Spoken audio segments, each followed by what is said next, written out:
Hiya, my name's Emily Chapman, and today I'm going to share a wee bit of my testimony with you guys. So yeah, let's just dive right in. I was very fortunate to be raised in a Christian home. I came to the Lord at a young age. I think I was 5 in February in 2005. And yeah, everything was going really great. I was really into my apologetics as I sort of grew up, and everything was great until I came to high school, and that's when everything sort of started to decline.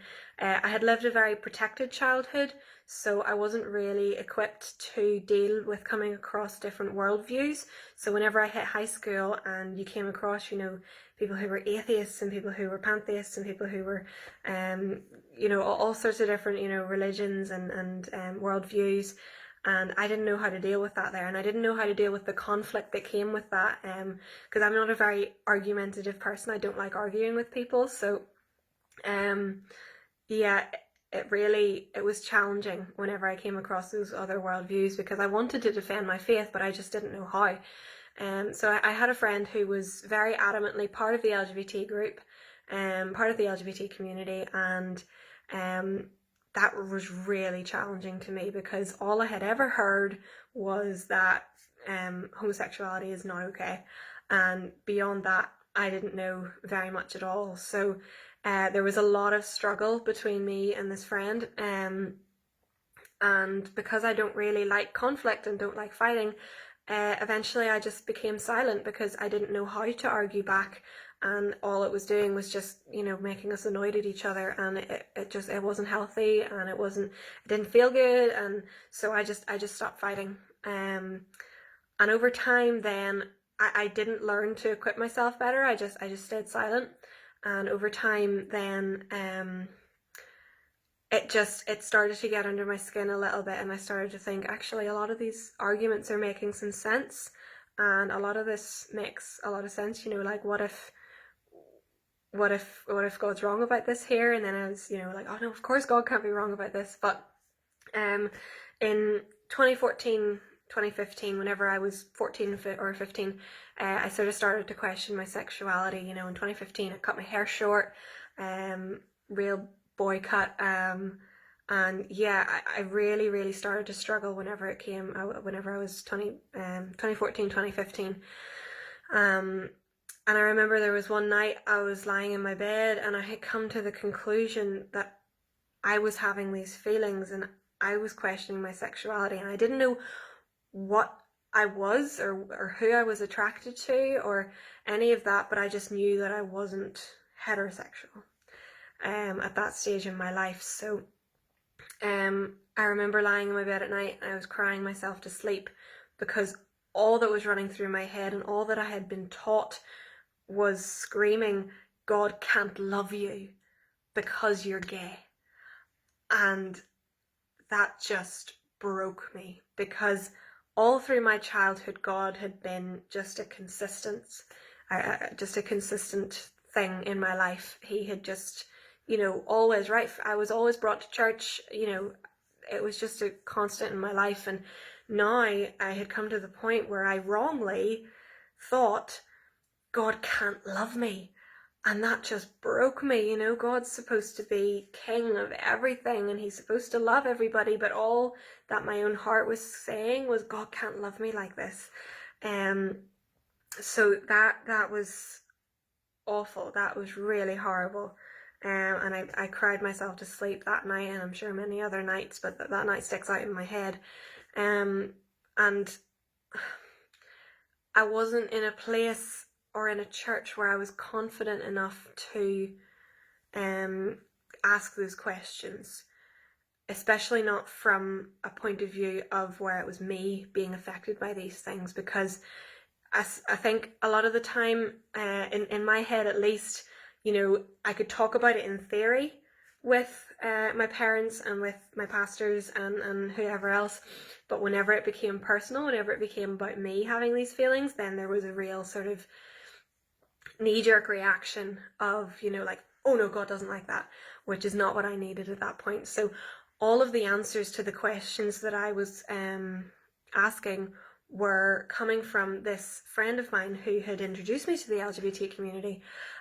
So over time then, I just sort of, I was getting worse, and I was pulled deeper and deeper into depression, and just, God doesn't love me, and what's that about, and eventually then I was like, right, if God's not going to love me, I'm just going to love myself.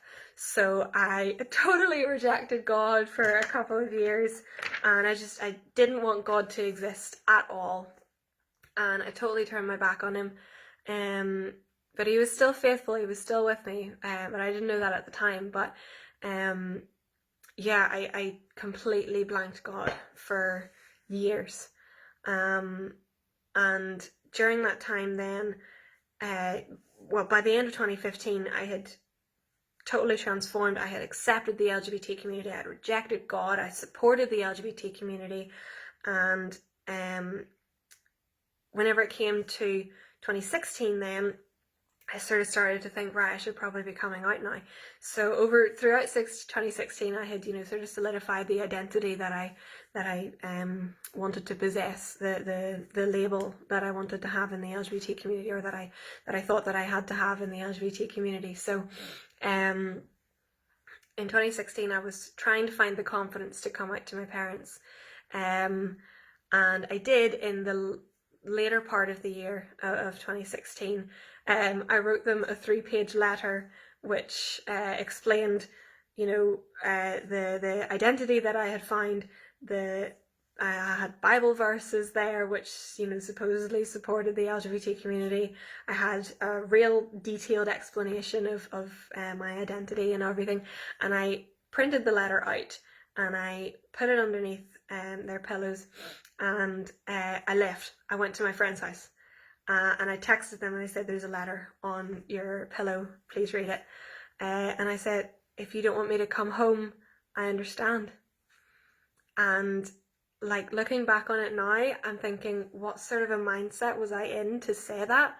But at the time, it was so real. I had heard all these stories of LGBT kids who had been kicked out of the house by religious parents who they had come out to, and I was just terrified of that. And looking back on it now, as I said, that was silly. My parents are amazing and they love me and they support me, and yeah, it was really, really great. But at the time, I was just terrified of this. I was insecure, even in my supposed, secure identity in the LGBT community. I was still so insecure. I hadn't found that thing that I was looking for so desperately, that the LGBT community promised to me. I hadn't found it. I fooled myself to think that I'd find, fulfillment in that community. But I was still so insecure. I was still so dependent on other people's acceptance of me and my close family's acceptance of me, and all of that. So yeah, I had left the letter on their bed, and of course then they text me, no, of course, come home. And we sat down and we had a 2-hour very awkward conversation for 2 hours. And yeah, that was that was fun. But yeah, so by that point I was expanding my knowledge of the LGBT community. I was in an LGBT group after school on a Wednesdays. I had went to Pride in 2016, and I went to Pride in 2017 and in 2018. And yeah, I was just totally encapsulated by this lifestyle. And yeah, then I eventually solidified gender identity for myself. So I had come out to my parents as asexual, biromantic. For those of you who don't know, that means asexual means that you're not sexually attracted to anybody, and then but you want a romantic relationship, and then biromantic means that you are attracted to both males and females, but in a romantic way, not a sexual way. So then after I had come out to them about that there with the letter, then I had started to grow uncomfortable with my body. And I didn't want to be a woman, I didn't want to be a man, I wanted to be asexual, which is just not a man, not a woman, just sort of in the middle. And yeah, I was dysphoric, I was uncomfortable with my body, I hated being in my own skin, it was horrible. So I built up the courage to come out to them about that there as well.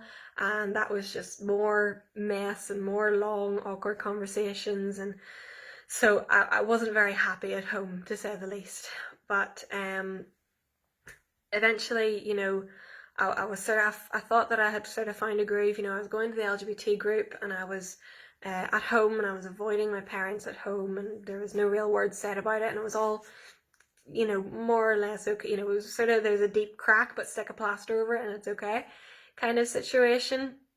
So then whenever I got to my GCSE year, I sort of knew that I was depressed and that I needed help. So I went to a counsellor. My mum and dad sent me to a counsellor, a Christian counsellor, which at that time wasn't what I needed. Because I don't think I was being honest enough even with him for him to help me in what I needed help in.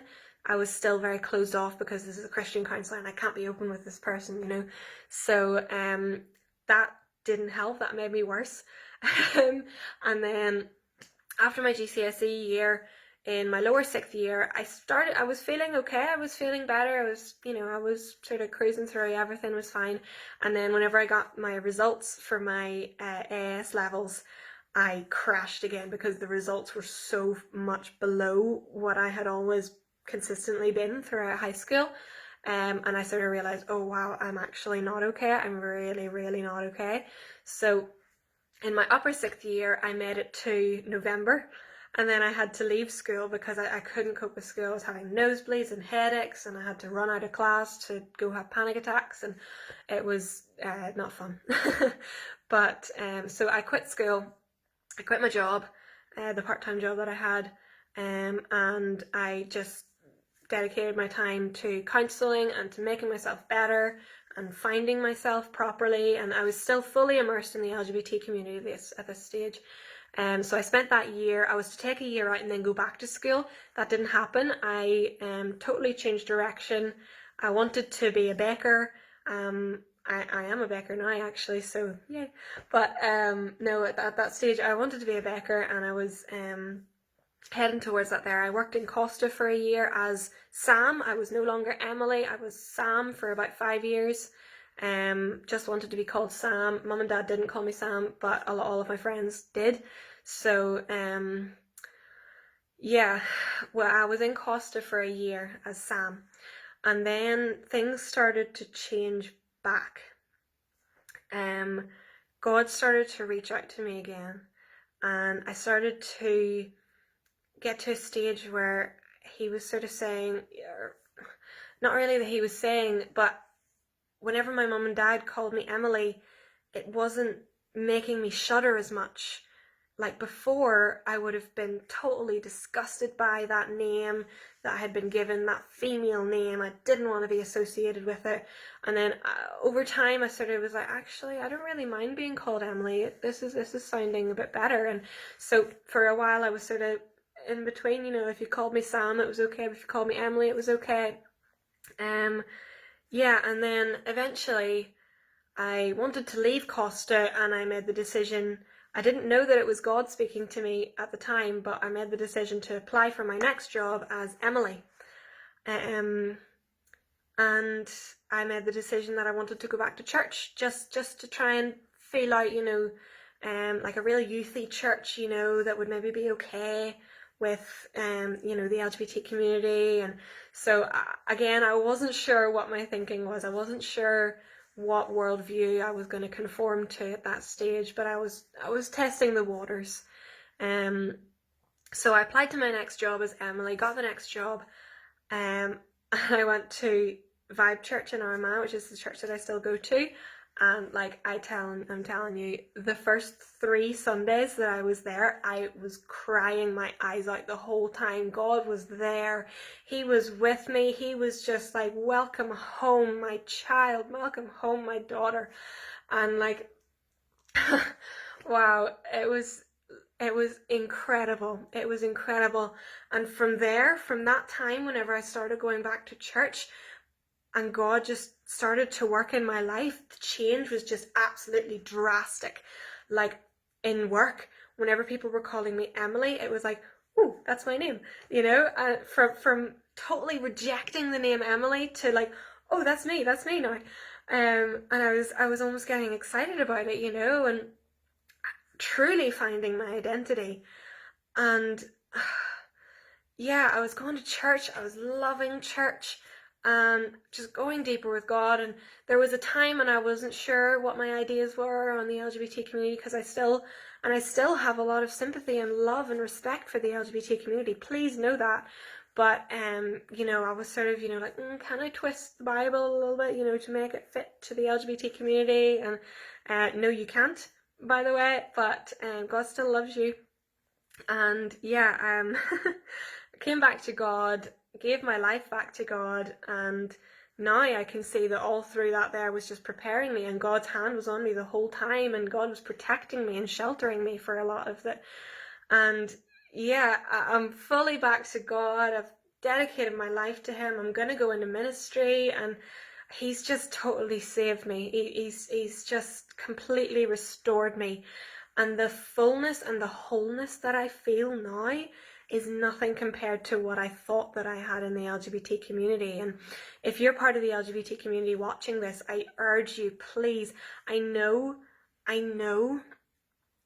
all of the arguments and all of the feelings, and I know that it's really tough and really, really hard, but just know that God loves you so much more than your identity dictates. You are so much more than your identity, and He loves all of you. He loves your identity in Him. He loves you so completely that He died for you. Even like you think that as a gay person God wouldn't really like you very much, or part of the LGBT community, God wouldn't like you very much. He loves you so much. He died for you. And I just encourage you guys to, if you have any inkling of whether God exists or not, if you have any questions, explore those questions. Get in contact with Hope for the Streets of Belfast. Get in contact with me, and I will help you. Because it's really important that those questions get answered, because they can niggle at the back of your head for a long time. And yeah, just explore those questions. Don't put it off. Don't push it away. If God's reaching out to you, test the waters, dip your toes in the waters, and just experience how great He is, and how loving He is, and how giving He is. He's so completely in love with you, and the love that He has is more than the love that you'll ever find in another human being, whether you're straight or gay. His love trumps all other loves, just so yeah, I encourage you, if you have questions, if you have doubts, if you're not sure, or if you're angry at God for saying the things that He says in the Bible about the LGBT community, come to us and let us help you to understand why, and let us help you understand what God really says and what God's really like on these issues, because your view of God is more than likely, it's nothing like what God actually is like. I think you have a real, forgive the term, demonized view of God, and you've really villainized Him, but that's not what God is. And so if you have questions and you have doubts, please come and talk to Hope on the Streets of Belfast. Talk to me, and we'll help you to see who God is, and maybe convince you to give your life to Him, because let me tell you, it's so worth it. It's so fulfilling. It's so beautiful. So yeah, thank you for watching the whole way through this video. I'm sorry I ranted on a wee bit, but yeah, I hope you have a really, really blessed rest of your day, and I really, really hope that you start to listen to God whenever He's reaching out for you, because He so desperately wants to invite you in as part of His family. And I just pray that you accept that invitation. So thank you guys so much, and yeah, have a good rest of your day.